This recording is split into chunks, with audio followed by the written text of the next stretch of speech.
பறையர்கள் India முழுவதும் தோற்கடிக்கப்பட்டார். யாரால்? அதை தான் சொல்றேன். திராவிடர்களால் தோற்கடிக்கப்பட்டார்கள்ங்கிறாங்க. திராவிடர்களால் ஆதி திராவிடர்கள் பறையர்கள். அந்த பறையர்களை தான் நம்ம ஆதி திராவிடர்கள்னு சொல்றோம். திராவிடர்களுக்கு முந்தைய காலகட்டத்தை சேர்ந்த முந்தையர்கள். தமிழ் தேசியம் பேசுபவர்களும் திராவிட தேசியம் பேசுபவர்களும் தமிழ்நாட்டில் ஆரியர்களின் வருகைகளுக்கு பிறகுதான் சாதி வந்தது என்று சொல்கிறார்களே, நீங்கள் வித்தியாசமாக சொல்கிறீர்களே. நிச்சயமா கிடையாது. எல்லாம் நம்ம ஒன்றா நினச்சிருக்கோம். கிராமம் அப்படிங்கிறது வேற. கிராமங்கிறது பிராமணர்கள் மட்டுமே வசிக்கக்கூடிய பகுதி தான் கிராமம். ஊர் அப்படிங்கிறது பொதுவான மக்கள் வசிக்கக்கூடிய பகுதி. நகரம்ங்கிறது வணிக குழுக்கள், அதாவது வணிகம் செய்யக்கூடிய மக்கள் வசிக்கக்கூடிய பகுதி நகரம். அதான் நகரத்தார்னு அவங்கள சொல்லுவாங்க. வட இந்திய சமூகத்தை பொறுத்த அளவுக்கு சத்திரியர்கள் அப்படின்னு சொன்னா வர்மா அப்படிங்கிற பேர் யாரெல்லாம் இருக்கோ அவங்க எல்லாம் சத்திரியர்கள். சர்மா அப்படிங்கிற பேர் பிராமணர்கள் வச்சுக்கிற பேர். சர்மா அப்படிங்கிற என்பதே பிராமணர்கள். இப்போ காயத்ரி மந்திரத்தை உபநயம் பண்றாங்க. ஒரு பறையரை கூட்டு வச்சு ஒரு சேரியில் உள்ளவருக்கு பூணூல் போட முடியுமா? உபநயம் பண்ண முடியாது. சதுர்வேதி மங்களங்கள் என்றால் ராஜராஜ சோழனால் பிராமணர்களுக்கு கொடுக்கப்பட்ட பெரும் நிலத்தை தான் இஸ்ஸோக்கால் சதுர்வேதி மங்களம். இன்றைக்கும் கூட மங்களம் அப்படிங்கிற வர்ற நிறைய ஊர்கள் பிராமணர்களால் கொடுக்கப்பட்டது. புத்தர் இறந்ததே பன்றி இறைச்சி சாப்பிட்டதுதான். புத்தர் எப்படி இருந்தாரு? பன்றி இறைச்சி சாப்பிட்டு அது உடல்ல கோளாறு பண்ணி தான் அவர் இறந்தாரு. புத்தர் பன்றி இறைச்சி சாப்பிட்டாரு. என்ன கதை? செத்து போன பன்றியே. ஆமா.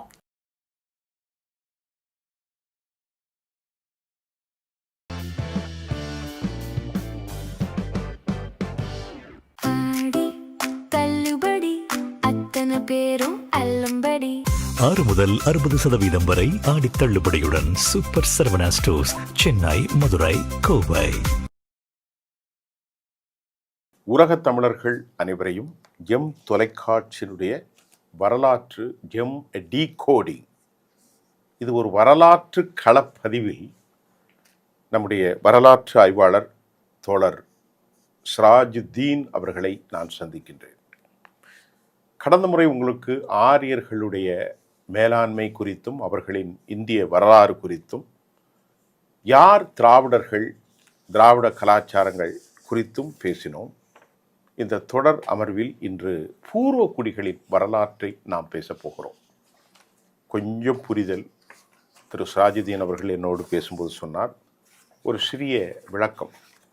தமிழர்களில் பூர்வக்குடிகள், இந்தியர்களின் பூர்வக்குடிகள் என்று பிரிக்க முடியாது. ஏனென்றால் இந்த ஒட்டுமொத்த இந்தியாவே தமிழர்களுக்கானது, திராவிடர்களுக்கானது, அவ்வளவுதான். அப்போது வெளிநாடுகளிலிருந்து வந்தவர்கள் யார்? ஆரியர்கள். உங்களுக்கு சொல்லிவிட்டேன். அவர்கள் பிராமணர்கள் மட்டுமல்ல, இந்து சமூகத்தில் பல பேரும் ஆரியர்களாகவே இருக்கிறார்கள். திராவிடர்களோடு பிராமணர்கள், ஆரியர்கள் என்று சொன்னாலும் இனக்கலப்பு நடந்திருக்கிறது. அதுதான் உண்மை. இப்பொழுது நாம் பேசுகிறோம், இந்த பரந்த ஒரு மாபெரும் நாட்டில் பூர்வ குடிகள் உண்மையிலேயே யார்? பல சந்தேகம் இல்லைமுல்ல. அதை பற்றி தான் பேச போகிறேன். அது தமிழ்நாடு இந்தியான்னு பிரிக்க முடியாது. ஏன்னா அது ஒரே தேசம், ஒரே நாடு, ஒரே மக்கள் இனக்குழு. இந்த மண்ணுக்கான இனவுகள் யார்? பேச போகிறோம். சார், இந்த நிகழ்ச்சிக்கு திரு சிராஜுத்தீனை வரவேற்புமா? சார் வாங்க. நான் கொடுத்த இன்ட்ரோவில் ஏதாவது மாறுதல் இருக்கா? இல்லை, நீங்கள் கரெக்டாக தான். நீங்கள் உங்கள் பாயிண்ட் வியூ படி கரெக்டாக சொல்லிட்டோன்னா? கரெக்டாக தான் இருக்குது. இப்போ நீங்கள் பேசும்போது என்கிட்ட என்ன சொன்னீங்க? இது கலந்துரையாடல்னு சொன்னீங்க. ஆமாம். கேள்வி பதிலாக இல்லாமல் நீங்கள் சொன்னது சொல்லுங்கள். ஒரு கலந்துரையாடல். இல்லை, இப்போ இந்தியாவை பொறுத்தளவில் வரலாற்று ஆசிரியர்கள் இங்கே யாரெல்லாம் இருந்தாங்க அப்படின்னு சொன்னால், இப்போ சமீப காலமாக சொல்லப்படுகின்ற விஷயங்கள் பார்த்திங்கன்னா, ஆரியர்கள், திராவிடர்கள், அந்த 2 பேரை தான் சொல்லிகிட்டு இருக்கோம். ஆரியர்கள் இருந்தாங்க, திராவிடர்கள் இருந்தாங்க. அந்த 2 இனங்களுடைய கலப்பில் தான் மற்றவர்கள் வந்தாங்க அப்படின்னு சொல்லிட்டு. இவர்கள் இல்லாமல் இன்னும் சில பேர் இருந்தாங்க. அதை பற்றியும் நம்ம சொல்லணும். அது ஆனால் பெரும்பாலும் யாரும் சொல்கிறது கிடையாது. ஆரியர்கள் இங்கே வந்தபோது இங்கே இருந்தவர்களை தான் பூர்வக்குடிகள்னு சொல்கிறாங்க. ஆரியர்கள் இந்த மண்ணுக்கு முதல்ல கிமு 2000 வரும்போது இங்கே இந்த மண்ணினுடைய இந்த மண்ணில் யாரெல்லாம் வாழ்ந்துக்கிட்டு இருந்தாங்களோ அவர்களை பூர்வக்குடிகள் அப்படின்னு சொல்கிறது தான் யதார்த்தமாக சொல்கிறாங்க. ஆனால் அவங்க வரும்போது கூட 2 இனம் இருந்துச்சு. ஒன்று மங்கோலாய்டுன்னு சொல்லக்கூடிய ஒரு இனம். அவங்க இமயமலையினுடைய அடிவாரத்தில் இருந்தாங்க. அவங்க மிக குறைவான எண்ணிக்கையில் இருந்ததாங்களே. அவங்கள யாரும் பெருசாக எடுத்துக்கிறது கிடையாது. அவங்கள வந்து கிராதகர்னு சொல்லுவாங்க. இன்னைக்கும் கூட திட்டுறதுக்கு வந்து கிராதகா அப்படின்னு சொல்லுவாங்க. கிராதகா அப்படிங்கிறது வந்து ஒரு இனக்குழு. அது மங்கோலாய்டு இனத்தைச் சேர்ந்த மங்கோலிய இனத்தைச் சேர்ந்தவர்கள். அவங்க வந்து இமயமலை அடிவாரத்தில் இருக்காங்க. இப்போ கூட குல்லு மணாலி அப்படிங்கிற பகுதிகளில் ரொம்ப குறைவான எண்ணிக்கையில் இருக்கிறாங்க. இது ஓகே, அது தனியாக விட்டுரும். இதுக்கப்புறம் நம்ம வந்து திராவிடர்கள் அப்படின்னு சொன்னது, திராவிடர்கள் அப்படிங்கிறது ஒற்றை இனமா அப்படின்னு பார்த்தோம்னா, திராவிடர்கள் அப்படிங்கிறவங்க ஒற்றை இனம் கிடையாது. ஏற்கனவே சொல்லியிருக்கோம். நீக்ரிட்டோ, ஆஸ்ட்ரலாய்டு இந்த 2 இனங்களுடைய கலப்பு தான் வந்து தமிழர்கள் அல்லது திராவிடர்கள் அப்படின்னு சொல்கிறோம். இப்போ அது தமிழர்களா திராவிடர்களாங்கிறதுக்குள்ளே நம்ம போக வேண்டியதில்லை, நம்ம ஏற்கனவே அதை பேசிட்டோம். இப்போ திராவிடர்கள் அப்படிங்கிறது ஒற்றை சமூகமா அப்படின்னு பார்த்தோம்னா அதுவும் கிடையாது. திராவிடர்களுக்கு முந்தைய சமூகம் ஒன்று இருந்துச்சு, அதுதான் வந்து ஆதி திராவிடர்கள். இந்த பேரை வந்து அரசே பயன்படுத்துது. ஆதி திராவிட நலத்துறை அப்படின்லாம் இருக்குது. ஆக திராவிடர்கள்னு இருக்கும்போது ஆதி திராவிடர்கள்னு ஒரு பெயரை எதுக்கு அரசாங்கம் வந்து பயன்படுத்தணும்? ரொம்ப காலமாக இருக்குது ஆதி திராவிடர்கள் அப்படிங்கிற ஒரு பெயர் இருக்குது. அப்போ திராவிடர்களுக்கும் ஆதி திராவிடர்களுக்கும் என்ன சம்மந்தம்? இவங்களும் அவங்களும் வேறு வேறவா அல்லது ஒன்று, ரெண்டுமே ஒன்று தானே? இப்போ ரெண்டுமே ஒன்றா இருந்துச்சுன்னா ஏன் அந்த பேரை வந்து பயன்படுத்தணும் அப்படிங்கிற ஒரு கேள்வி இருக்குது. அந்த கேள்விக்கான பதிலை வந்து நம்ம வந்து இந்த நாட்டில் பூர்வ குடிகளுடைய வரலாற்றை பற்றி நிறைய ஆய்வு செஞ்சவர் டாக்டர் அம்பேத்கர். ஆனால் அவரே வந்து என்ன சொல்கிறாருன்னா, எனக்கு இதை பற்றிய தெளிவை வந்து வேற ஒருத்தர்கிட்ட இருந்து தான் எடுத்தேன் அப்படின்னு அவரே சொல்கிறார். அவரு சொல்கிறது யாருன்னு பார்த்தீங்கன்னா வந்து அந்த ஸ்டான்லி ரைஸ் அப்படிங்கிற ஒருத்தரை பற்றி அவர் சொல்கிறார். அவருடைய புத்தகங்களில் அவரே மேற்கோள் காட்டுறது வந்து ஸ்டான்லி ரைஸ் அப்படிங்கிற ஒரு ஐரோப்பிய ஆய்வாளர். அவர் வந்து ஒரு புத்தகம் எழுதியிருக்காரு. அந்த புத்தகத்தினுடைய பேர் Hindu customs and their origins அப்படிங்கிற அந்த புத்தகம். அவர் என்ன சொல்கிறாருன்னா, ஆரியர்கள் வரும்போது திராவிடர்களை எதிர்த்து சண்டை போட்டாங்க. இது நம்ம எல்லாம் படிச்சிருக்கோம். ஆரியர்களுக்கும் திராவிடர்களுக்கும் ஆரிய திராவிட யுத்தம் அப்படிங்கிறது நடந்தது அப்படிங்கிறத நம்ம எல்லாம் படிச்சிருக்கோம். ஆனால் அதுக்கு முன்னாடியே ஒரு யுத்தம் இங்கே நடந்திருக்கு அப்படிங்கிறார். ஆரியர்கள் வருவதற்கு முன்பே கூட இங்கே ஒரு யுத்தம் நடந்திருக்கு. அந்த யுத்தம் யாருக்கானது, யாருக்கு அப்படின்னு சொன்னால் திராவிடர்களுக்குள்ளேயே ஒரு யுத்தம் நடந்திருக்கு.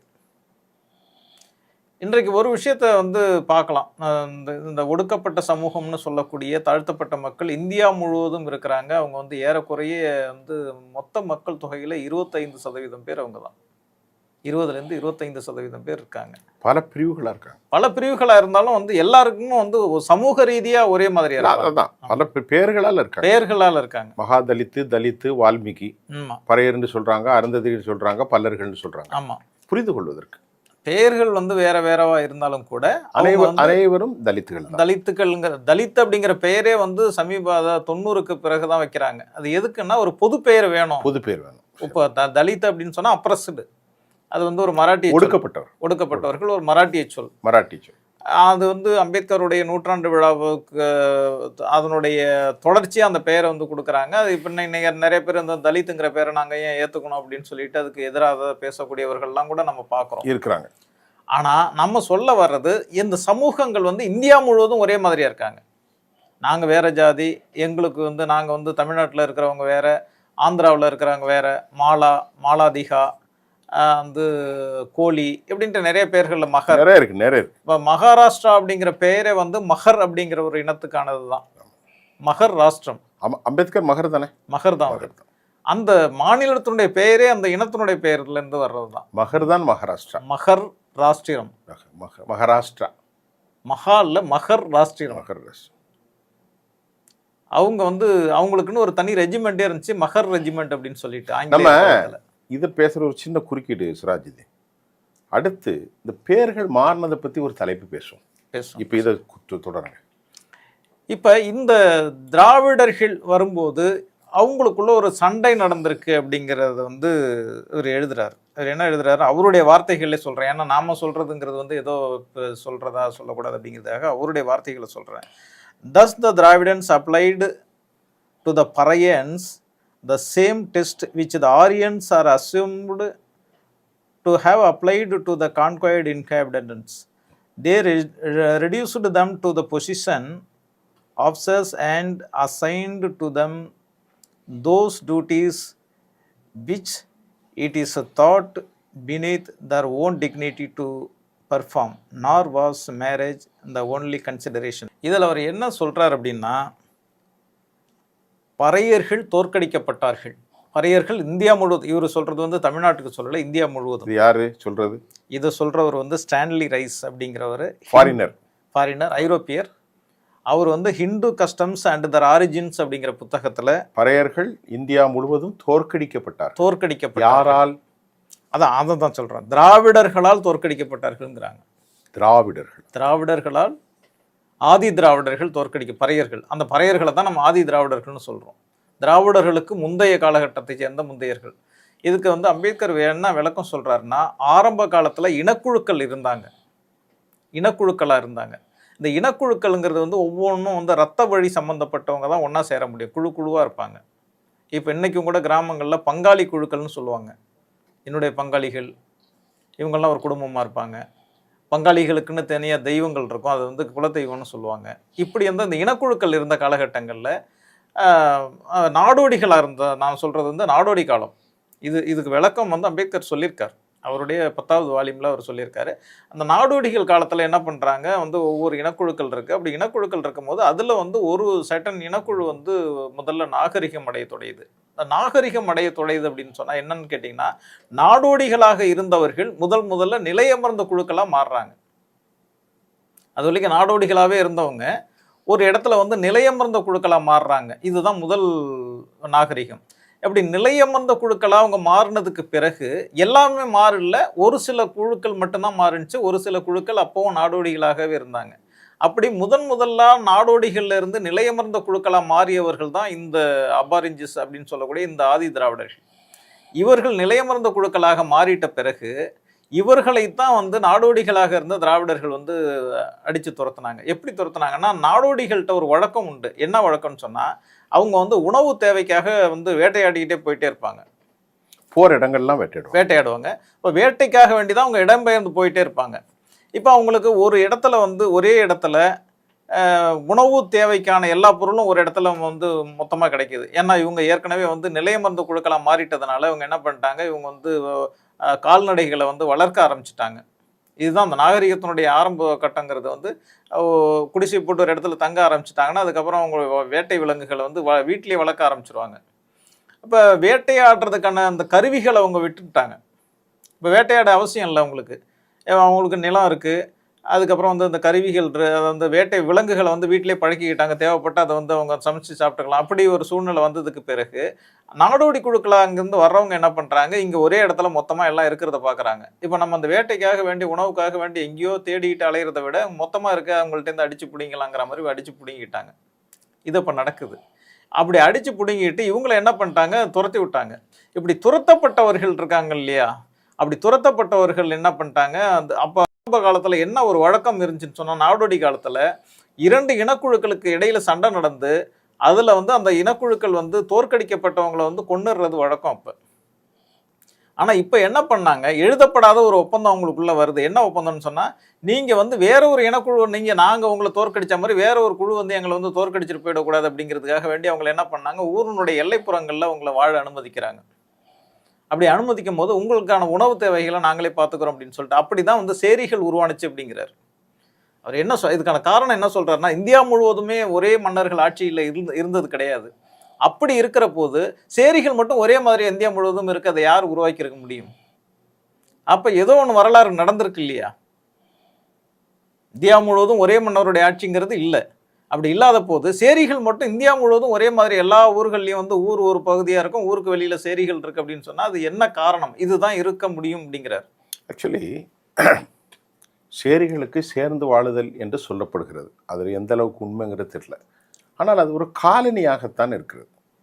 நீங்கள் சொல்வதை பார்க்கிற போது பல நூற்றாண்டுகள் அல்ல, பல ஆயிரம் ஆண்டுகளாகவே ஊரிலிருந்து அப்புறப்படுத்தப்பட்ட ஒரு சமூகமாகத்தான் இந்த சேரிகள் இருக்கிறது. ஆமாம். இது எப்போது ஆரம்பித்தது என்பது ஏதாவது உங்களிடத்தில் தகவல் உண்டா? இல்லை, இது இந்த காலகட்டம் தான்.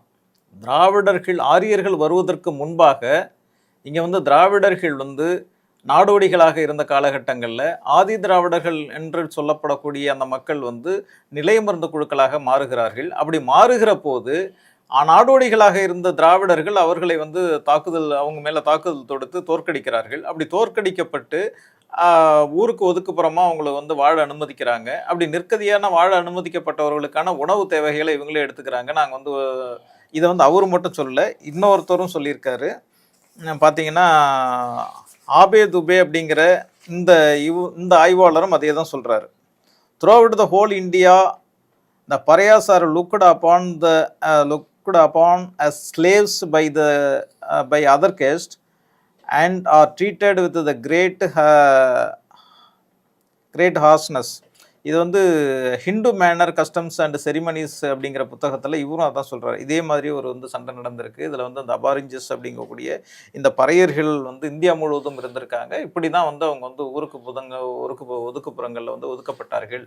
அவங்க வந்து பிற்காலத்தில் பல்வேறு ஜாதிகளாக வந்து பெயர் மாற்றம் மொழிகள் மாறுகிற போது அவங்களுடைய மொழிவாரி மாநிலங்கள் மொழிகள் மாறும்போது தான் அந்த பறையர்கள் தான் எல்லாருமே. ஒரு சின்ன கேள்வி, இப்போ பறையர்கள் என்பது ஒரு ஒடுக்கப்பட்ட சமூகமாக ஒரே சமூகமாக தான் இந்தியா ஃபுல்லாக இருக்காங்க. ஆமாம், அவர்கள்தான் மெகர்களாக, அவர்கள்தான் அருந்ததிகளாக, அவர்கள்தான் பறையர்களாக, பல்லர்களாக, கோழிகளாக, மகா தலித்துகளாக, வால்மீகளாக மாறிப்போனார். ஆமாம், அந்த ஒரே சமூகம் மொழிவாரி அமைப்பில் தனியாக போனது. இப்போ எனக்கு கேள்வி என்னென்னா, தமிழ் தேசியம் பேசுபவர்களும் திராவிட தேசியம் பேசுபவர்களும் தமிழ்நாட்டில் ஆரியர்களின் வருகைகளுக்கு பிறகுதான் சாதி வந்தது என்று சொல்கிறார்களே, நீங்கள் வித்தியாசமாக சொல்கிறீர்களே. நிச்சயமாக கிடையாது. ஏன்னா ஆரியர்கள் வந்து சில வரலாற்று ஆசிரியர்கள், அதுவும் வந்து ஆரிய வரலாற்று ஆசிரியர்களே என்ன சொல்கிறாங்க அப்படின்னு கேட்டிங்கன்னா, அவங்க சொல்கிறத நம்ம மறுத்தாலும் கூட நம்மகிட்ட ஆதாரங்கள் இல்லை. ஆரிய வருகைக்கு பின்பு தான் அந்த நாட்டினுடைய வரலாறே தொடங்குதுங்கிறாங்க. அதாவது 4000 வருஷத்திற்கு பின்புதான் தமிழ் குடிகள்ல சாதிகள் இல்லை, ஆரியர்கள் தான் இவர்கள் பறையர்கள், பல்லர்கள், தேவர்கள், நாடார்கள், முதலியார்கள் எல்லாம் பிரித்தார்கள். சத்திரியர்கள், வைசியர்கள், சூத்திரர்கள், பஞ்சமாதர்கள் என்று சொல்கிறார்கள். ஆனால் நீங்கள் சொல்வது திராவிடர்களுக்கும் ஆதி திராவிடர்களுக்கான மோதல். இது வித்தியாசமாகத்தானே இருக்கு. இப்போ தமிழ்நாட்டை எடுத்துக்கிறோம். தமிழ்நாட்டில் ஆரியர்களுடைய செல்வாக்குக்கு முன்னாடியே சோழர்கள், பல்லவர்கள், அதாவது ஆரியர்கள் வந்து தொல்காப்பிய காலத்திலே இங்கே வந்துட்டாலும் கூட ஆரிய செல்வாக்கு அப்படிங்கிறது பல்லவர்கள் காலத்துக்கு பிறகு தான் வருது. ஆனால் பல்லவர்கள் காலத்துக்கு முன்னாடியே வந்து இங்கே பார்த்தீங்கன்னா வந்து பறையர்கள் தனியாக இருந்திருக்காங்க. அப்படிங்கிறதுக்கான சேரிகள் எப்போ உருவானதுங்கிறது யார்கிட்டையும் எந்த வரலாறும் கிடையாது. அதை நான் இப்போ கூட சொன்னேன், சேரி எப்போ உருவாச்சு தெரியாது.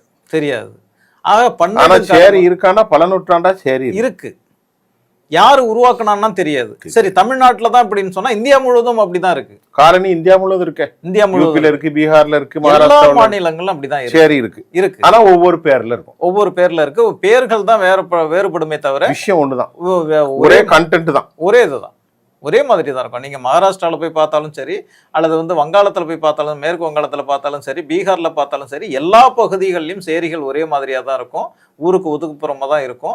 இதுதான் வந்து அப்படின்னு சொல்கிறாங்க. அவங்க என்ன, அம்பேத்கர் என்ன சொல்கிறாரு, இதுதான் வந்து நாங்கள் வந்து இது வரைக்கும் வந்து எங்களால் கண்டுபிடிக்க முடியாது, இதுதான் உண்மைன்னு நாங்கள் சொல்கிறோம். இது உண்மை இல்லைன்னு சொன்னால் வேற எது உண்மைன்னு யாராவது ஒருத்தவங்க வந்து ப்ரூஃப் பண்ணிட்டு நாங்கள் ஒத்துக்கிறோங்கிறாரு. அதான் உண்மை, அதான் சரி, அவர் சொல்கிற கரெக்டு தான். வேற யாரும் வந்து சொல்லட்டும். 10வது வால்யூமில் அவர் வந்து அதை பற்றி தெளிவாக சொல்கிறாரு. சேரிகள் இப்படி தான் உருவாயிருக்கணும் அப்படிங்கிறத அவர் சொல்கிறாரு. ஏன்னா இப்போ வந்து ஸ்டான்லி ரைஸ் சொல்கிறத அவர் ஒத்துக்கிறார்.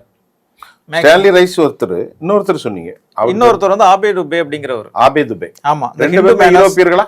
ரெண்டு பேருமே துபே வந்து இந்தியக்காரரா? இல்ல ரெண்டு பேருமே யூரோப்பியர்கள். ஸ்டான்லி ரைஸும் யூரோப்பியர், ஆபே துபேயும் யூரோப்பியர். அவர்களே மேற்கோள் காட்டிய இந்தியாவுடைய அறிவுசார் தளத்தில் பேராசான அம்பேத்கர். ஆமா, இப்போ இவங்க சொல்றாங்க இப்போ இப்படி தான் வந்து சேரிகள் உருவாயிருக்கணும். இப்போ தமிழ் மரபில் பார்த்தீங்கன்னா சோழர்கள் காலத்தில் வந்து சமூகம் வந்து ஏற்கனவே நம்ம அதை பேசியிருக்கோம்னு நினைக்கிறேன்.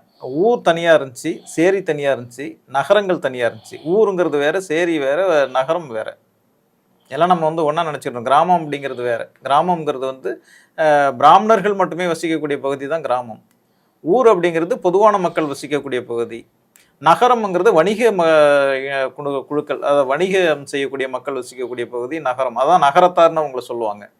நகரம்ங்கிறது வந்து பெரும்பாலும் செட்டியார்களை சொல்றாங்க. அவங்க தான் வணிகம் செய்யக்கூடியவர்களா இருந்தவங்க. நகரத்தாருங்கிறது அவங்க தான். அதனால நகரத்தார்னு அவங்க சொல்லுவாங்க. ஊர் அப்படிங்கிறது பொதுவான மக்கள் எல்லாருமே வாழ்ந்த பகுதி. சேரி அப்படிங்கிறதும் அக்ரஹாரம்ங்கிறதும் ரெண்டும் ஒரே பொருள். அக்ரஹாரம் அப்படிங்கிற வார்த்தைக்கான நேரடி தமிழ் சொல்லி சேரி தான்.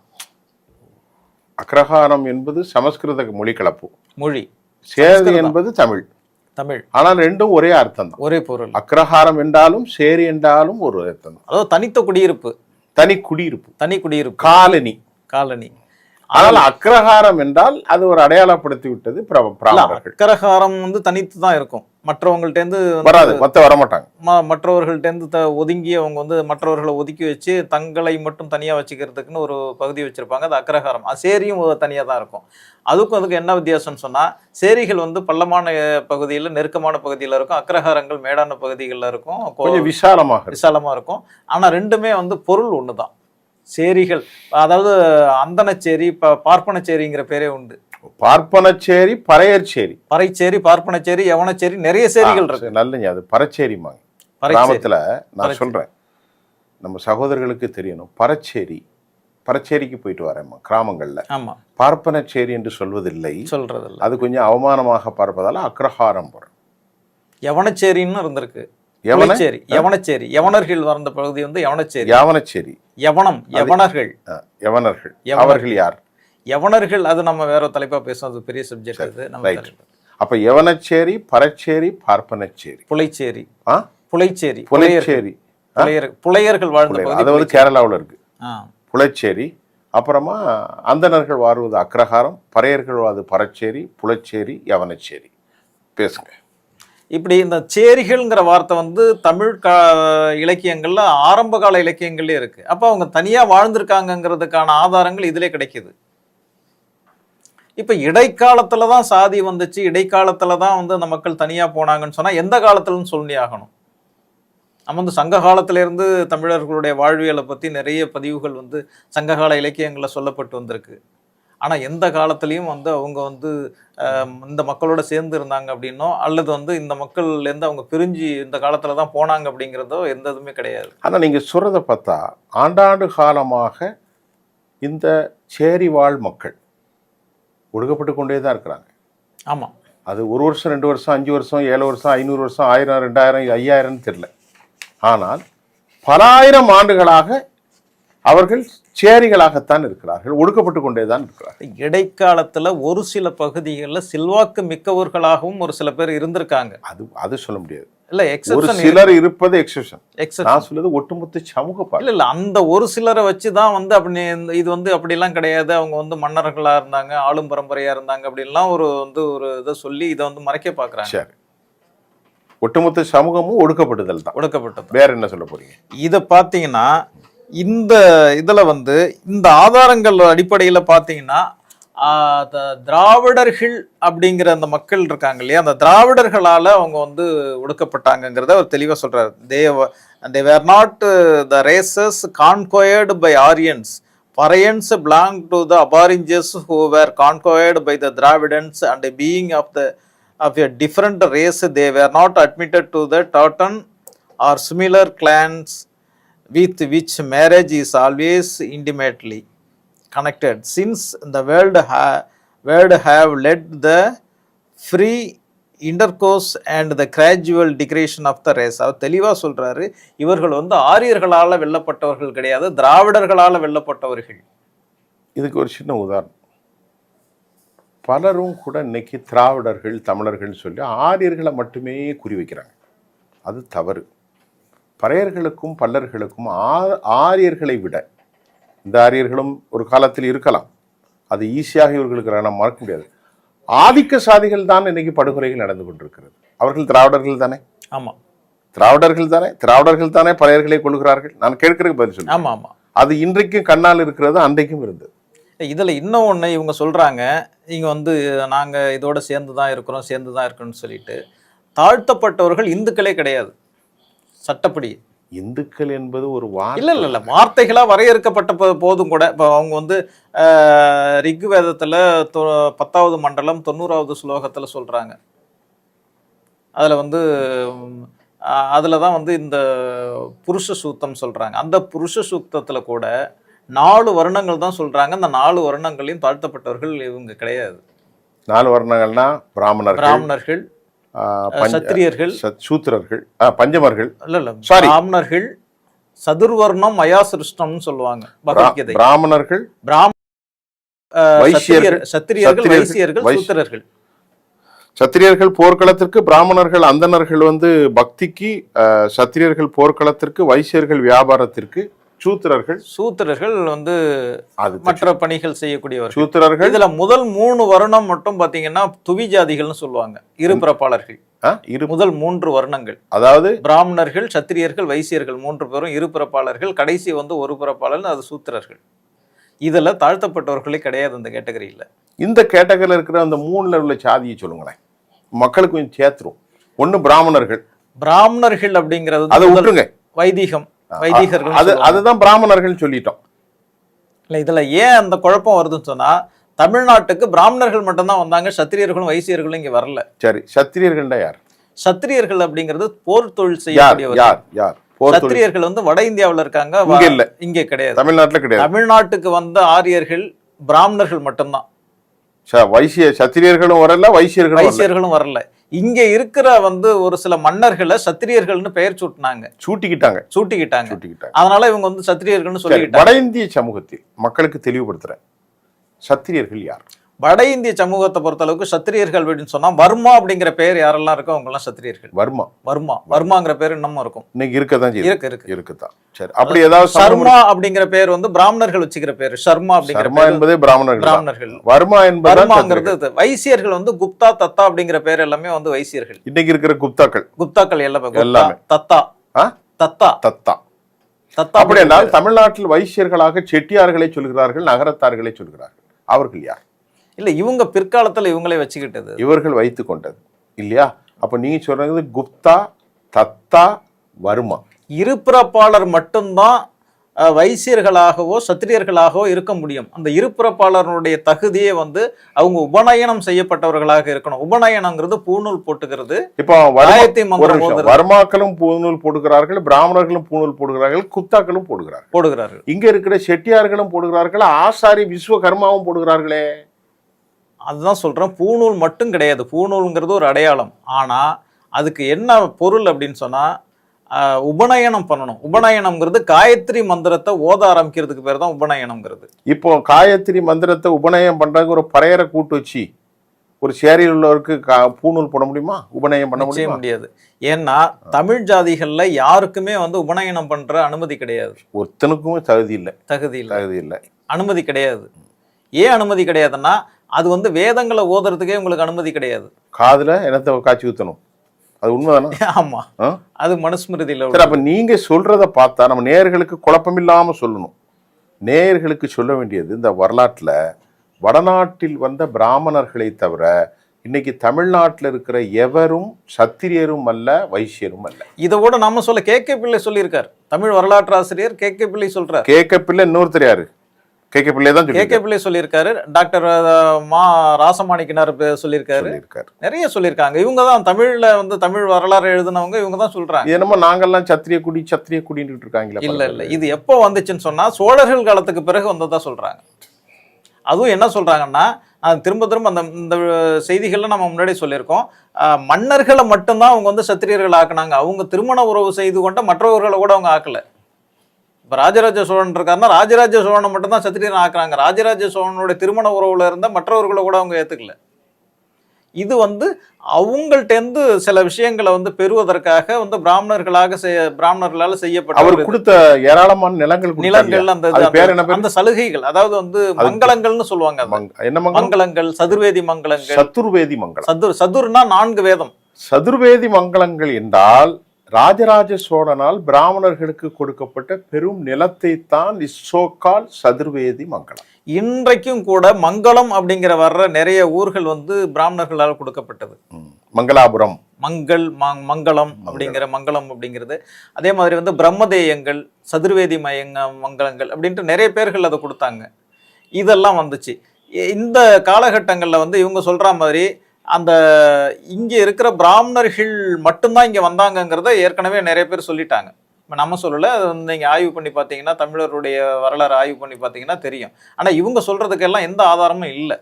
ஒண்ணு. ரெண்டாவது, பிராமணர்கள் எப்படி சேரியில இருந்தாங்களோ அவங்க வந்து மற்றவங்களை ஒதுக்கி வச்சிருந்தாங்க, இவங்க மற்றவர்களால் ஒதுக்கப்பட்டு இருந்தாங்க. அதனாலதான் ரெண்டுக்கும் ஒரே பொருள் அப்படின்னு சொன்னேன். சரி. பிராமணர்கள் பிராமண சேரியில இருந்தாங்க, அதாவது அக்ரஹாரத்துல இருந்தாங்க, அவங்க மற்றவங்க எல்லாரையும் ஒதுக்கி வச்சாங்க.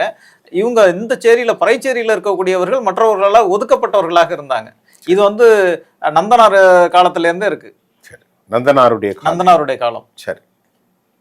நந்தனார் வந்து சிதம்பரம் கோயிலுக்குள்ளார போகும்போது அவர் வந்து போகக்கூடாது அப்படின்னு சொன்னாங்க.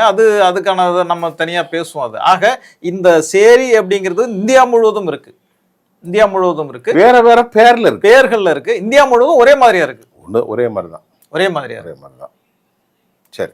இந்தியா இன்னும் ஒண்ணு சொல்றேன், இது வந்து பார்ப்பனர்கள் தான் செஞ்சாங்கன்னு சொன்னா, பார்ப்பனர்களே இல்லாத எத்தனையோ கிராமங்கள்ல சேரி இருக்கு. அதை யார் உருவாக்கி இருக்க முடியும்? அதைத்தான சார் நான் கேட்கிறேன். இப்ப பார்ப்பனர்கள் மீது வேண்டுமென்றே பார்ப்பனர்களும் செய்திருப்பார்கள், திராவிட ஆதிக்க சாதிகளும் செய்திருக்கிறார்கள். பார்ப்பனர்களே இல்லாத எத்தனையோ கிராமங்கள்ல சேரிகள் இருக்கு. பார்ப்பனர்களே இல்லாத, பார்ப்பனர்களுடைய ஆதிக்கமே இல்லாத எத்தனையோ கிராமங்கள் இருக்கு. எல்லா ஊர்கள்லயும் வந்து சேரிகள் இருக்கு. சேரிகள் பார்ப்பனர்கள் கால்படாத ஊர்கள் ஏகப்பட்டது இருக்கு. அப்ப அங்க சேரி இருக்கு. அந்த சேரி யாரு உருவாக்குனா? இவங்க தானே உருவாக்கி இருக்காங்க. அப்ப பார்ப்பனர்கள் பேர்ல ஆரியர்களை குறை சொல்றது தப்பு தானே? பார்ப்பனர்கள் சாதி அந்த ஏற்றத்தாழ்வுகள் எல்லாத்தையும் உருவாக்குனாங்க, அதுக்கான சட்டத்திட்டங்கள் எல்லாத்தையும் உருவாக்குனாங்க. அதை உள்வாங்கி கொண்டு அதை நடைமுறைப்படுத்துபவர்கள் இவங்க தான். இந்த தமிழ் சாதிகள், தமிழ்நாட்டை பத்தி பேசினா தமிழ் சாதிகள். இப்ப உதாரணத்துக்கு ஒரு ரெட்டியார் இருக்கார், அங்க ஒரு சேரி இருக்கும். முக்குலத்தூர் இருக்கிறார், வன்னியர் இருக்கிறார், முத்தரையர்கள் இருக்கிறார்கள், நாடார்கள் இருக்கிறார்கள், சைவ பிள்ளைமார் இருக்கிறார்கள். தமிழ்நாட்டில் பெரும் சாதி கவுண்டர்கள் இருக்கிறார்கள். நான் பெரும் சாதிகளை சொல்கிறேன். இங்கு எல்லா இடத்திலும் சேரிகள் இருக்கிறது. சேரிகள் இல்லாத ஊரே இல்லை. புரியுதா உங்களுக்கு? சரி, சொல்லுங்க. இதே நிலைதான் வட மாவட்டங்கள் எடுத்துக்கிட்டீங்கன்னா பெரும்பான்மை சாதியா பிற்படுத்தப்பட்டவர்களில் வந்து வன்னியர்கள் இருப்பாங்க. வன்னியர்களுக்கு அடுத்தபடி சேரியில் வந்து பறையர்கள் இருப்பாங்க. தென் மாவட்டங்கள் எடுத்துக்கிட்டிங்கன்னா நாங்கள் சேரின்னே அவங்க ஒத்துக்க மாட்டேங்கிறாங்க. தேவர்கள், தேவேந்திரர்கள். மேற்கு மாவட்டங்களில், கொங்கு மாவட்டங்கள் எடுத்துக்கிட்டோம்னா கவுண்டர்கள், அருந்ததியர்கள். ஆனால் இருப்பாங்க, இவங்களும் இருப்பாங்க, அவங்களும் இருப்பாங்க. இந்த கருத்து முரண், இவங்களுக்கான அந்த சாதிய முரண் இருந்துகிட்டே இருக்கும்.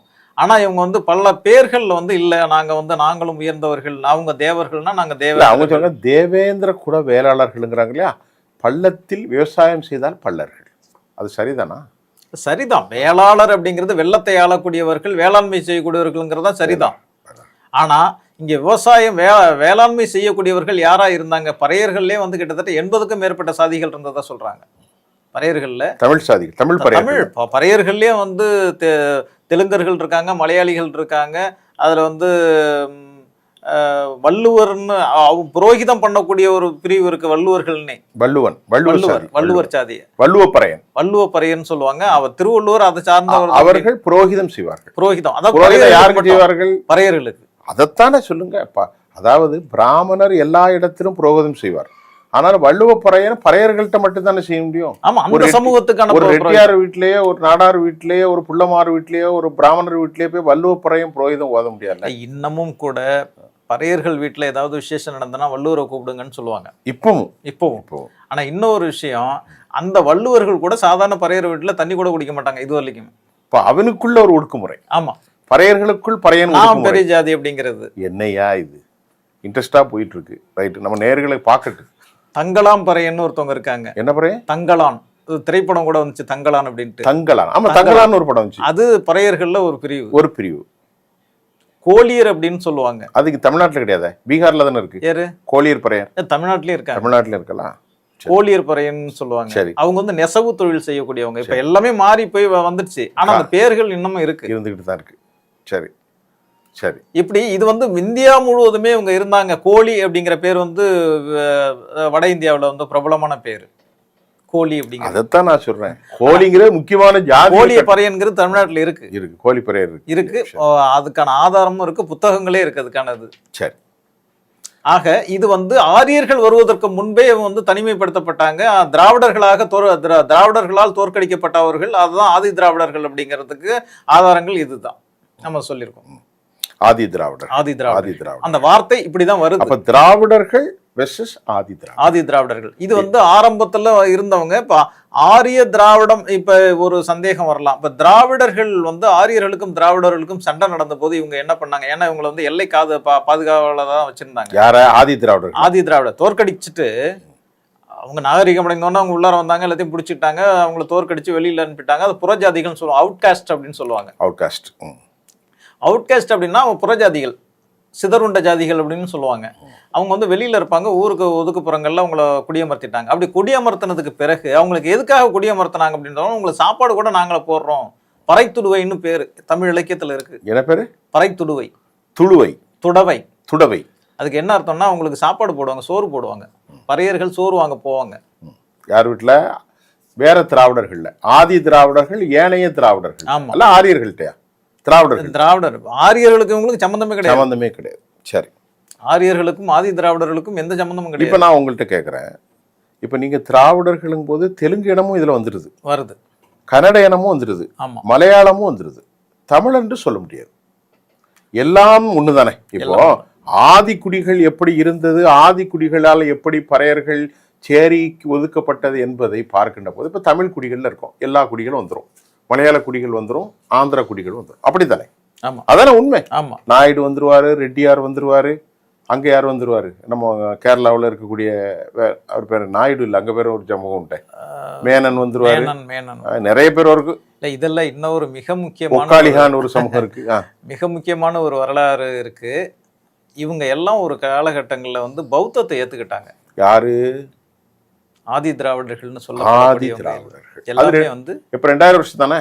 ஆமா, பௌத்தம் வந்ததுக்கு பிறகு கிறிஸ்துவுக்கு 300 வருஷத்துக்கு முன்னாடி, 600 வருஷம், கிமு 6ஆம் நூற்றாண்டு. கிமு 6ஆம் நூற்றாண்டு. கரெக்ட். அவங்க எல்லாமே பௌத்தர்களாக மாறிட்டாங்க. அப்பவே எதுக்கு? சாதி ஒடுக்குதல்னால. ஆமா. அதனாலதான் வந்து அவங்க இந்த சமூகத்தோட தொடர்பே இல்லாம இருந்தாங்க. இப்ப பகவத்கீதையில சதுர்வர்ணம் மயா சிருஷ்ணம் தான் சொல்லுது. இவங்க பஞ்சமர் 5வது வர்ணம்னு இவங்க சொல்லிட்டு இருக்காங்க. ஆனா பஞ்சமன்ங்கிற ஒரு கேஸ்ட் அங்க கிடையாது. மனுஸ்மிருதி தெளிவாவே சொல்லுது 4 வர்ணங்கள். சூத்திரனோட முடிஞ்சு போகுது. அப்போ பறையரும் சூத்திரம் தான். சதுர்வர்ணம் மயா சிருஷ்ணம், 4 வர்ணங்களை நானே படைத்தான் சொல்ற. 5 வர்ணத்தை படைச்சுதான் சொல்லவே இல்லையா கடவுள்? கிருஷ்ண பரமாத்மா. ஆமா, அதனுடைய இதுதானே பிற்காலத்துல அதை வந்து அதுக்கான தெளிவுரையா தானே இது வருது. ரிக்வேதம், மனுஸ்மிருதி எல்லாம் அதுக்கான தெளிவுரையா தான் வந்து பகவத்கீதை வருது. அதுல சொல்றது வந்து சதுர்வர்ணம் மயா சிருஷ்ணம், 4 வருணங்களை நானே தான் படைத்தேன். அப்ப 5வது வர்ணங்கிறது கிடையாது. அது 5வது வர்ணங்கிறது பிற்காலத்துல அவங்களை வந்து இந்து மதத்துல சேர்க்கறதுக்காக உருவாக்கப்பட்டது. பஞ்சமாதகன் என்று சொல்லப்படும். பஞ்சம் அப்படின்னாலே 5ன்னு தான் அர்த்தம். அது 4. ஆமா, 4 தானே வருது. பிறகு 5 எங்க வரும்? இல்ல, 5ங்கிறது அதாவது பிராமணர்களுக்கு ஒரு பேர் இருக்கு, சத்திரியர்களுக்கு ஒரு பேர் இருக்கு, வைசியர்களுக்கு ஒரு பேர் இருக்கு, சூத்திரர்களுக்கு பேர் இருக்கு. இவங்களுக்கு பேரே கிடையாது, நம்பர் மட்டும் தான். பஞ்சம்ங்கிறது வெறும் 5 அப்படிங்கறதா. சூத்திரங்கிறது மல்டி, அதுல 1 இருக்காது, லட்சம் இருக்கும். இல்ல, அது நிறைய. நான் அதுக்கு சொல்லல. நான் அதாவது இவங்க 4 பேருக்கும் பேர் வச்சுட்டாங்க. அந்த கிளாஸஸ்க்கு வந்து பேர் வச்சுட்டாங்க. பிராமணர்கள், வைசியர், சத்திரியர்கள், வைசியர்கள், சூத்திரர்கள்னு பேர் வச்சுட்டாங்க. பஞ்சமர் அப்படிங்கிறதுக்கு பேர் கிடையாது, அது நம்பர். பஞ்சம்னா 5, அவ்வளவுதான். பஞ்சாப்னா 5 தானே. 5 இவங்களுக்கு பேரே கிடையாது. பஞ்சம் அப்படிங்கிறது வந்து பிற்காலத்துல வந்து சேர்த்துக்கிட்டது 5வது அப்படிங்கிறதுக்காக வச்சதுதான் பஞ்சமர்ங்கிறதான தவிர இவங்களுக்கான பேர் கிடையாது. இவங்க தான் பௌத்தர்களாக இருந்தார்கள். பௌத்தம் வந்து கிபி 4வது நூற்றாண்டுல முழுசா தோற்கடிக்கப்பட்டது பிராமணர்களால. கிமு 6ஆம் நூற்றாண்டில் வந்தது. கிபி 4ஆம் நூற்றாண்டு, அதாவது இன்றையிலிருந்து ஒரு 1600 வருஷத்துக்கு முன்னாடி முழுமையாக தோற்கடிக்கப்பட்டது. அப்படி தோற்கடிக்கப்பட்டதுக்கு பிறகு இவங்க வந்து நிற்கதி ஆயிட்டாங்க. இடைக்காலத்துல இவங்க வந்து செல்வாக்கா இருந்திருக்காங்க. பௌத்தம் வந்து செல்வாக்கா இருந்த காலகட்டங்கள்ல ஆதி திராவிடர்களும் செல்வாக்கா இருந்திருக்காங்க ஒரு காலகட்டங்கள்ல. பௌத்தம் தோற்கடிக்கப்பட்டதால முழுமையாக இவர்களும் தோற்கடிக்கப்பட்டாங்க. அதுல இன்னொரு காரணம் வந்து இன்னைக்கு இந்த மாட்டிறைச்சி விஷயம் எல்லாம் பேசும்போது அம்பேத்கர் அது சொல்றாரு. பௌத்தத்துல ஒரு சான்சிங் அப்படின்னு சொல்லிட்டு ஒரு இது உண்டு. சான்சிங்னா என்ன சொல்லுவாங்க, நான் ஏற்கனவே நம்ம அதை பேசியிருக்கோம். வந்து இறந்த, அதாவது மாடுகளை, அந்த பௌத்தம் வந்து அதுதானே, உங்களுக்கு வந்து உணவுக்காக வந்து உயிர்களை கொல்லக்கூடாது அப்படிங்கிறது தான் உங்களுடைய முதன்மையான இது. அப்படி இருக்கும் போது இறந்து போனதுக்கு பிறகு அதை சாப்பிட்டுக்கலாம் அப்படிங்கிற ஒரு வந்து எக்ஸெப்ஷன் கொடுக்குறாங்க. யார் கொடுக்குறா? பௌத்தத்துல. பௌத்த கிளாஸ்ல கிளாரிஃபிகேஷன் இருக்கு. அதாவது யார்? அந்த புத்தரே சொல்றாரு. புத்தர் இறந்ததே வந்து பன்றி இறைச்சி சாப்பிட்டதுதான். புத்தர் எப்படி இறந்தாரு? பன்றி இறைச்சி சாப்பிட்டு அது வந்து உடல்ல கோளாறு பண்ணி தான் அவர் இறந்தாரு. புத்தர் பன்றி இறைச்சி சாப்பிட்டாரா? சாப்பிட்டார். என்ன கதை? செத்து போன பன்றியே. ஆமா, செத்து போனதுன்னா அது இறந்து எங்கேயோ கிடக்கிறது இல்லை, அது வந்து இதுக்காக கொல்லப்படாம தன்னால இறந்திருக்கும், அவ்வளவுதான். அது இறந்து போனது அப்படிங்கிறது அப்படி கிடையாது. அது அதுக்கு வந்து சான்சிங்னு பேர் புத்த மதத்துல. புத்த தத்துவங்களை சான்சிங்னு சொன்னாங்கன்னா இறந்தது அது சாப்பிட்றதுக்கு அனுமதிக்கப்பட்டது. அப்படிதான் இவங்க வந்து இறந்த மாடுகளை சாப்பிட்றதுக்கு இவங்க வந்து இந்த மக்கள் பழகிக்கிட்டாங்கிறத அம்பேத்கர் சொல்றாரு. ஓ, அப்ப அவர்கள் ரைட், அதுல இருந்து அவர்களுக்கு ஒரு காலப்போக்கில் அது சிதைந்து உயிரோடு இருக்கிற மார்களை அறுத்து கொண்டார். ஆமா, இப்ப என்னன்னா இப்ப வந்து ஒரு ஊர்ல இன்றைக்கும் கூட அந்த வழக்கம் இருந்துச்சு. எப்படின்னு சொன்னா ஊர்ல மாடு இறந்து போச்சுன்னா என்ன பண்ணுவாங்க, அதை வந்து இவங்களுக்கு சொல்லுவாங்க, அவங்க வந்து அதை தூக்கிட்டு போவாங்க. இதை வந்து பறையர்களை எல்லாரும் செய்ய மாட்டாங்க, அதுல ஒரு குறிப்பிட்ட சாதி மட்டும்தான் செய்வாங்க. வெட்டியான்னு ஒரு குறிப்பிட்ட சாதி இருக்கு, அவங்க மட்டும்தான் அதை செய்வாங்க. இன்னும் சொல்ல போனா பறையர்கள் எல்லாருமே மாட்டுக்கறி சாப்பிடக்கூடியவர்கள் கிடையாது. அது உண்மை, அதுதான் உண்மை. ரெண்டாவது பறையர்கள் அப்படின்னாலே எல்லாரும் வந்து பறையடிக்கக்கூடியவர்களும் கிடையாது. அதே மாதிரி வேளாண் குடிகளான பல்லர்ல நிறைய யாருமே மாட்டுக்கறி சாப்பிடுறது இல்லை. மாட்டுக்கறிங்கிறது ஒரு குறிப்பிட்ட கொஞ்சம் பேர் சாப்பிடுவாங்க. தேவேந்திர குல வேளாளர் இருக்காங்க இல்லையா, அவர்களிலும் பெரும்பான்மையாக யாரும் மாட்டு இறைச்சி சாப்பிட மாட்டாங்க. இவங்க என்ன நினைச்சிருக்காங்க, பறையர்கள்னா எல்லாம் மாட்டுக்கறி சாப்பிடுவாங்க. இப்போ அதான் உண்மை. சொல்லுங்க. பறையர்கள்ல கூட எல்லாரும் சாப்பிட மாட்டாங்க. ரெண்டாவது பறையர்கள்ல வந்து படிக்கக்கூடிய மேல்தட்டில் இருக்கவங்களும் அங்கேயும் இருக்கிறாங்க. அதான் நம்ம ஏற்கனவே சொன்னோம், வந்து அவங்க வந்து வள்ளுவ பறையர்கள் அப்படிங்கிறவங்க வந்து புரோகிதர்கள் தான் வள்ளுவரே அந்த சாதியை சேர்ந்தவர்கள் தான் அப்படிங்கிறதுக்கான அபிதான சிந்தாமணிங்கிற புத்தகத்துல அதை பத்தி தெளிவா இருக்கு. அபிதான சிந்தாமணியில தெளிவாவே இருக்கு. வள்ளுவர் வந்து பறையர் வகுப்பை சேர்ந்தவர், ஆதிங்கிறவங்க வந்து பறைக்குடியை சேர்ந்தவங்க அப்படின்னு சொல்றேன். ஆதி பறையர். நான் அந்த புத்தகத்தையும் சொல்றேன், அபிதான சிந்தாமணி. அதை பத்தி தனியா பேசுவோம். அல்ல, ஆதாரத்தை சொல்லிடுறேன், ஒரு வார்த்தை சொல்லும்போது இதுல சொல்ற ஒண்ணு இல்ல. ஆமா, அபிதான சிந்தாமணி அது வந்து கலைக்களஞ்சியம், தமிழுக்கான கலைக்களஞ்சியம். போன நூற்றாண்டுல 19ஆம் நூற்றாண்டுல உருவாக்கப்பட்ட தமிழுக்கான கலைக்களஞ்சியம் அது. இப்ப இருக்க நம்ம வந்து விக்கிபீடியா மாதிரி சொல்றது, அப்ப ஆரம்பத்துல அதான் விக்கிபீடியா, தமிழுக்கான விக்கிபீடியா. அதுல சொல்லியிருக்கு பறையர்கள் யாருன்னா ஔவையார் யாரு, இப்போ வள்ளுவர் யாரு, கபிலர் யார் அப்படின்னு வரும்போது அவங்க வந்து 7 பேர் உடன் பிறந்தவர்கள், அது வந்து பறைக்குடி சேர்ந்தவர்கள் அப்படின்னு. ஔவையாரும் பறைக்குடி தான். ஆமா, 7 பேர். கபிலரும் அதுல வர்றாரு. கபிலர் வருகிறார், திருவள்ளுவர் வருகிறார், ஔவையார் வருகிறார். வேற யாரும் இருக்காங்களா? இந்த 3 பேரும் தெரியும். 3 பேரும் தெரியும். கபிலரும் தெரியும், ஔவையாரும் தெரியும், வள்ளுவனும் தெரியும். ஆமா, இவங்க யாருமே வந்து பார்ப்பனர்களை எந்த காலத்திலயும் ஒத்துக்கிட்டது கிடையாது. அப்பவே பார்ப்பனர்களை பார்த்தா அபசகுணமா வந்து அவங்க கருதக்கூடியவர்கள். அப்படி பார்ப்பனர் வந்து இப்ப ஏதாவது எங்கேயோ வெளியில போனாங்கன்னா பார்ப்பனர்களை எதிர பார்த்தாங்கன்னா திரும்பி வந்துருவாங்க. அதுல இல்ல, எனக்கு நிறைய பிராமண நண்பர்கள் உண்டு. ஒரு சகோதரி எனக்கு ரொம்ப வேண்டியவங்க, ஐயங்கார். அவங்க அப்பா வந்து சொல்லுவாரு, பிராமணர்கள்ல நல்லா கவனிங்க, இந்த சடங்குகள் செய்வாங்க போன செத்த அதை இறந்து போன உடலுக்குன்னு இருக்கிறாங்களாம். அதாவது பிராமணர்கள்ல இந்த இது செய்யறவங்க சடங்கு செய்யறவங்க இறந்து, அதை அவங்க அப்பா பார்க்க மாட்டாரா ஐயங்கார். அவங்களும் ஐயங்கார் தான். அப்போ என்னையா இதுன்னு சொன்னா, நீங்க சொன்ன மாதிரி பறையருக்குள் பறையர் சாதிக்குள் பறையர் சாதி, பிராமணர்களுக்குள் பிராமணர் சாதி. மனுஷனா புரியுதா? வெள்ளாளர்களுக்கு புரோகிதம் பண்ணக்கூடியவர்கள் வந்து ஆண்டி பண்டாரம்னு ஒரு கேஸ்ட், எல்லாரும் பண்ண மாட்டாங்க பண்டாரம். பிராமணர்களுக்கு சவுண்டி பாப்பான்னு ஒரு இது சொல்லுவாங்க, அதை செய்யக்கூடியவங்க தனியா இருக்காங்க. இப்ப எல்லாத்துக்குமே தனித்தனியா. சவுண்டி பாப்பான் என்ன செய்வாரு? நீங்க சொன்னீங்களா அந்த சடங்கு சவுண்டி பாப்பான பார்த்தா தருத்திரன்னு சொல்லி ஐயங்கார்கள்ல எங்க அப்பா பார்க்க மாட்டாருன்னு நங்கநல்லூர்ல இருக்கக்கூடிய என்னுடைய அன்பு சகோதரி அவங்க சொல்லுவாங்க. ஐயர் வேற ஐயங்கார் வேற. இல்ல ஐயர் சொல்ல, ஐயங்கார் அவங்க அந்த சவுண்டி பார்ப்பனர், அது ஐயங்கார் ஐயரா இதான் பார்த்தா மண்டை குழம்பிடும். நம்ம என்ன தத்துவத்துல இருக்கோம், மனிதர்கள் அனைவரும் ஒரே ஆத்மான்னு சொன்ன தத்துவத்துல உள்ள ஆள்னா. எனக்கு இதெல்லாம் தெரியாது, நம்ம நேயர்களுக்காகத்தான் அதை விளக்கிக்கிட்டே இருக்கும். ஆமா, புரியுதா? அது அந்த விஷயத்துல எனக்கு நம்பிக்கை கிடையாது. நாமளும் அதை நம்புறது கிடையாது. ஆனா வரலாறுன்னு ஒண்ணு நம்ம சொல்லிதான் வரலாற்றை சொல்றோம். வரலாறு எல்லா வரலாற்றையும் சொல்றோம்ல. நம்ம சொல்றது எல்லாமே ஆதாரபூர்வமான வரலாறு. யாரையும் வந்து மிகைப்படுத்தி உயர்ந்தவர்கள்னோ அல்லது இவர்கள் தாழ்ந்தவர்கள்னோ சொல்றது நோக்கம் கிடையாது. நம்ம அதுக்காக தான் நம்ம புத்தகத்தை கையில வச்சுட்டு இவங்க எல்லாம் சொல்லியிருக்காங்க ஆதாரங்கிறது வந்து. இப்ப நேயர்களே, நான் ஃபுல்லாவே இந்த ஆங்கில இதைத்தான் எடுத்திருக்கோம். எடுத்து 2 பேரும் சேர்ந்து மொழி மாற்றம் செய்த தமிழில் தருகிறோம். நல்லா புரிந்து கொள்ளுங்க. போகிற போக்கில் உங்களுக்கு சொல்லலை, இது எல்லாமே இங்கிலீஷ் ஸ்கிரிப்டாக இருக்கும். இதை தமிழில் எடுத்து இவ்வளோ நேரம் உட்காந்து வேலை பார்த்து தான் நம்முடைய அழைத்தான் வராரு. சும்மா ஏதோ போகிற போக்கில் எழுதுனதில்லை, பார்த்துக்கொள்ளுங்கள். ரைட், இப்போ எல்லாத்தையும் சொல்லிட்டேன் சார். ஆதி குடிகள் யார், ஆதி பறையர்கள் யார், ஆதி தமிழர்கள் யார், பார்ப்பனர் சமூகம் என்றால் என்ன, பறச்சேரி என்றால் என்ன, பார்ப்பனச்சேரி என்றால் என்ன, திராவிடர்கள் யார், ஒடுக்கப்பட்ட ஆதி திராவிடர்கள் யார், பெகர் யார், கோழி யார், அதே போன்று வால்மீகிகள் யார், எல்லாவற்றையும் நாம் சொல்லிட்டோம். புத்த மதத்தினுடைய கோட்பாடு இறந்ததை, செத்ததை, தானாக இறந்ததை சாப்பிடுவது. பறையர்களுக்கு அந்த மாதிரி உணவு சாப்பிட பழக்கம் இல்லை, காலப்போக்கில் தான் மாட்டிறைச்சி. இதையும் அம்பேத்கர் சொன்னதையும் சொல்லிட்டீங்க. சேரி இப்பொழுது ஆரம்பித்ததில் எப்போது ஆரம்பித்தார் என்று யாருக்கும் தெரியாது. ஆனால் இந்தியா முழுவதும் சேரி இருக்கு.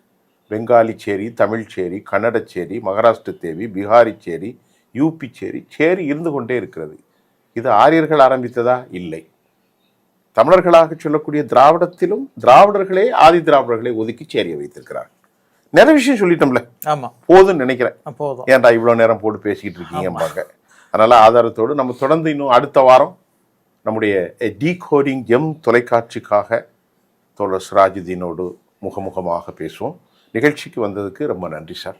நன்றி, ரொம்ப நன்றி.